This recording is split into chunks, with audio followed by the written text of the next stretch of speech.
There was nothing else at all in the whole world but football.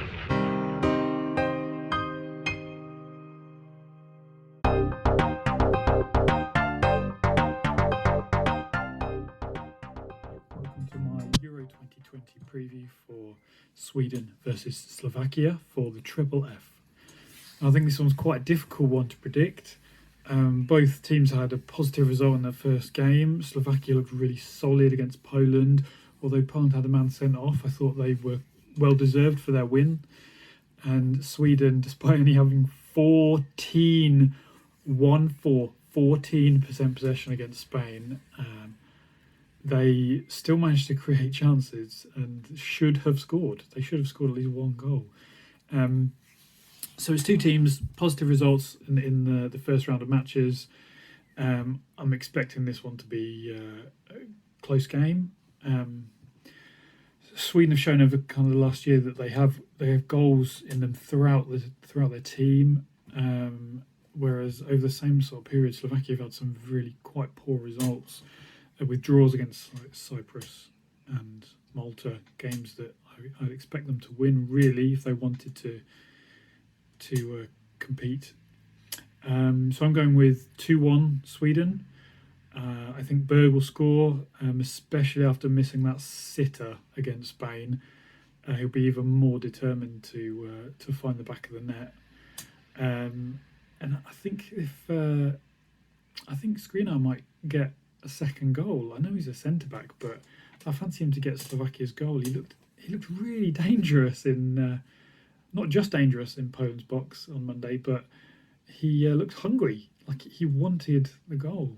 So, yes, that's my prediction. I think Sweden 2, Slovakia 1, with Berg to score for Sweden and more than likely Skriniar to get Slovakia's consolation.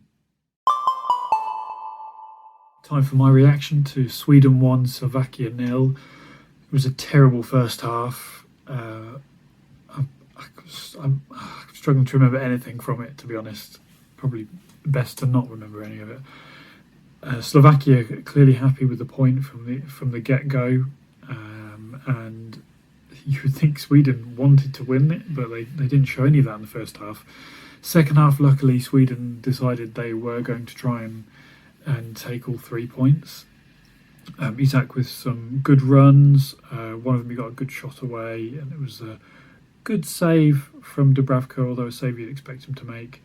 And another one he should have squared it, and he didn't, and got crowded out.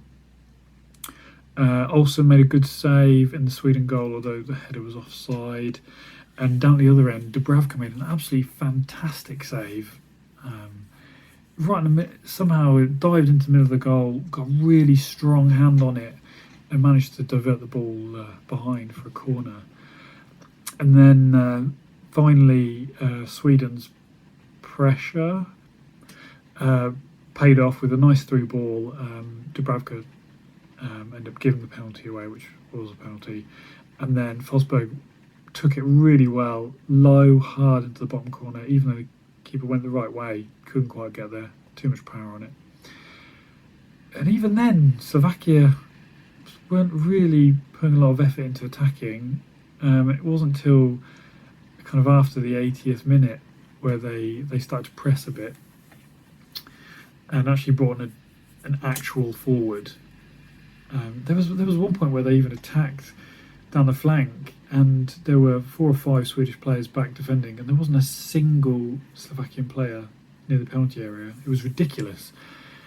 And then I think the first time we really saw any sort of quality from Slovakia in front of goal was in injury time. Duda with a nice bit of movement on the edge of the box to create space, but even that didn't really pay off. And then Kuska with a really nice long-range shot that only just went over the bar. It dipped quite late, but it wasn't enough.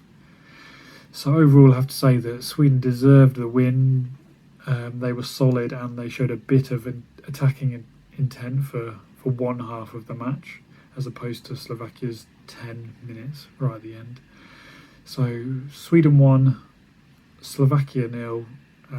My prediction was 2-1. Again, I got the right result, if not the right score. I definitely didn't get the scorers right. Forsberg was taken off quite early. I don't even remember him touching the ball, to be honest. But there you go. Oh well.